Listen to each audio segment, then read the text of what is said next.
No mundo cada vez mais tecnológico, como pensar o impacto das telas no desenvolvimento da criança?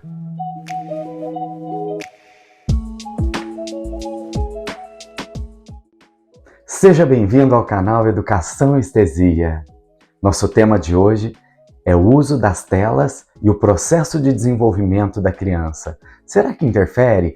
Quais são os benefícios e quais são os pontos de atenção que nós precisamos pensar? As tecnologias, elas devem ser uma aliada no processo de desenvolvimento da criança. Portanto, nós precisamos ter essas tecnologias utilizadas com cuidado, com atenção, porque a criança, ela precisa se desenvolver corporalmente, ela precisa brincar, ela precisa de todos aqueles estímulos que nós já comentamos nos vídeos anteriores.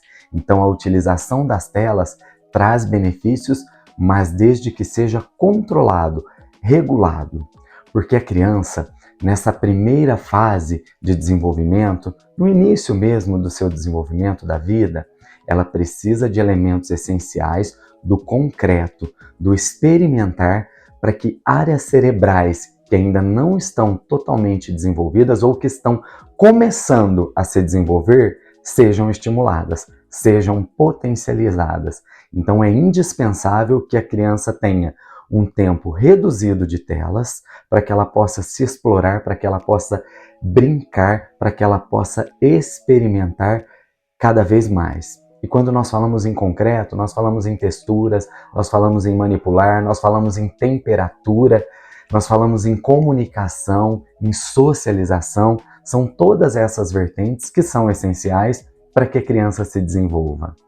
Porque nós sabemos que essa arquitetura cerebral, ela vai se modulando, ela vai se construindo a partir desses estímulos que a criança tem. Esse aumento das conexões neurais, ela se dá pelas experiências. E o brilho da tela, essa luz que as telas, as tecnologias oferecem, muitas vezes inibe esse desenvolvimento ou regula esse desenvolvimento que é tão importante nessa faixa etária da criança. Portanto, a criança experimentar, a criança vivenciar, nós temos aí uma expansão desses neurotransmissores que são fundamentais para essa arquitetura cerebral, para esse desenvolvimento cerebral.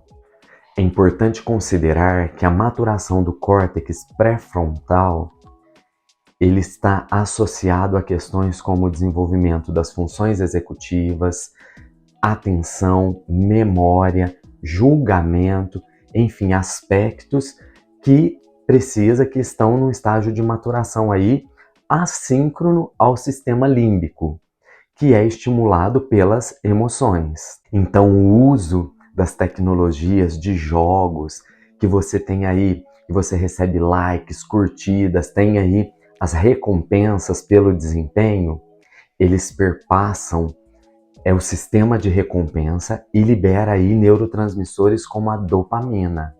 Assim, muitos comportamentos se tornam impulsivos e automáticos, aliviando assim episódios de estresse, de ansiedade, de tédio, de tensão, de depressão. Sendo assim, algo que seria para o entretenimento, para a diversão, para a distração mesmo, como o uso das tecnologias das telas, ela passa a ser algo que vai suprir uma necessidade, esconder alguns sentimentos, aí algumas frustrações que a criança ou o adolescente ele ainda não está preparado para lidar e, principalmente, não vai saber como resolver, como lidar com esses sentimentos, com essas insatisfações, com essa forma de resolução de problemas. Então, o que seria benéfico passa a ser maléfico, passa a ter um prejuízo muito grande na vida e no desenvolvimento dessa criança.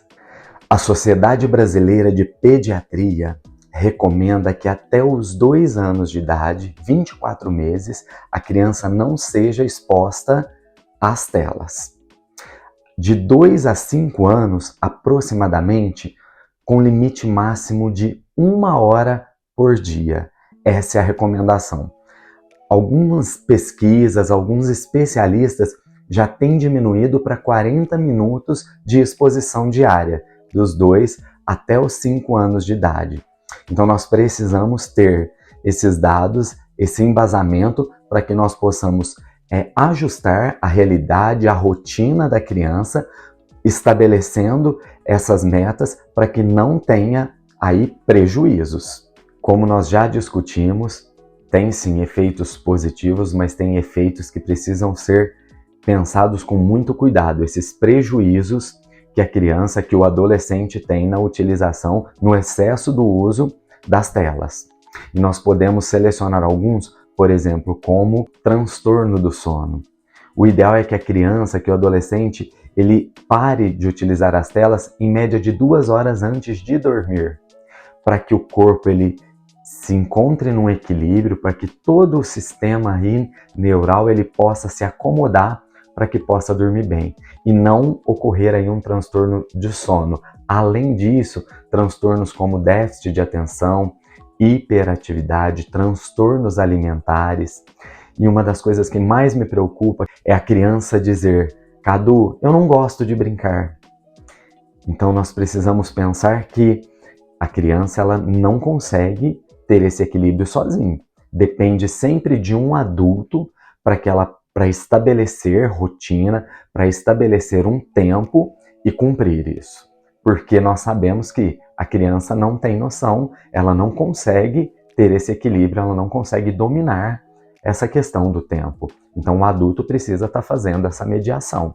E é fundamental para que nós evitemos transtornos desse tipo, como eu citei agora, e muitos outros, além de questões relacionadas ao que se está usando nessas telas.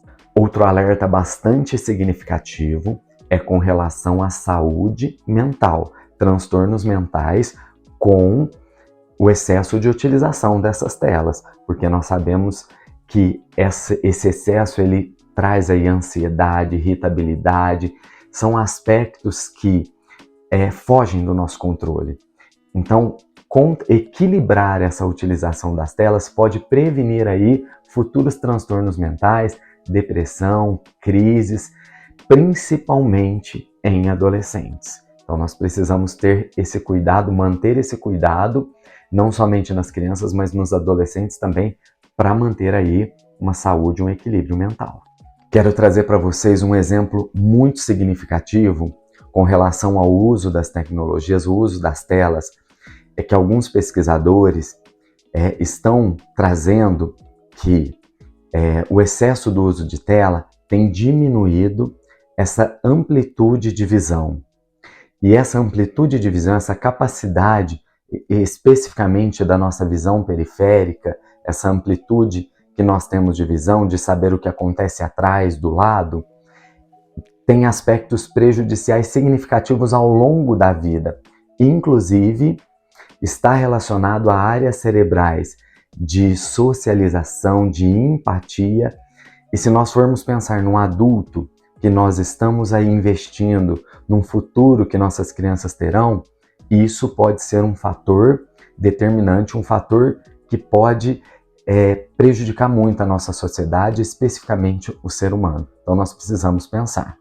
E olhando por outro lado, essa amplitude de visão ela se dá em brincadeiras muito simples, como por exemplo, pega-pega ou pique-esconde, que são brincadeiras que nós precisamos ao mesmo tempo que correr, que fugir, ter essa noção do que está do lado, de quem vem atrás, de todo um contexto espacial, não é mesmo? Então é importante que a criança brinque para que ela não tenha esse prejuízo. Por isso aí um equilíbrio entre o brincar e a utilização das telas. Cadu, o que os pais, as famílias podem e devem fazer para reduzir esse tempo de tela? Quais recursos podem ser utilizados?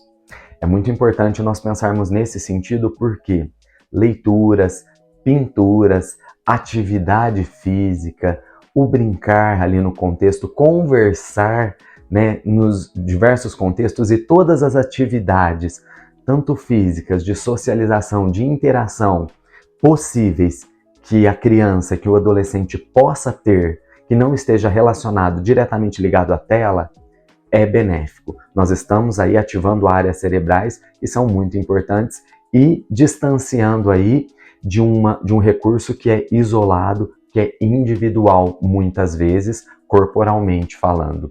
Então, todos esses recursos, todas essas atividades que permitem expandir, explorar, vivenciar, tanto afetivamente, socialmente, até culturalmente, são recursos interessantes para proporcionar para as crianças e para os adolescentes.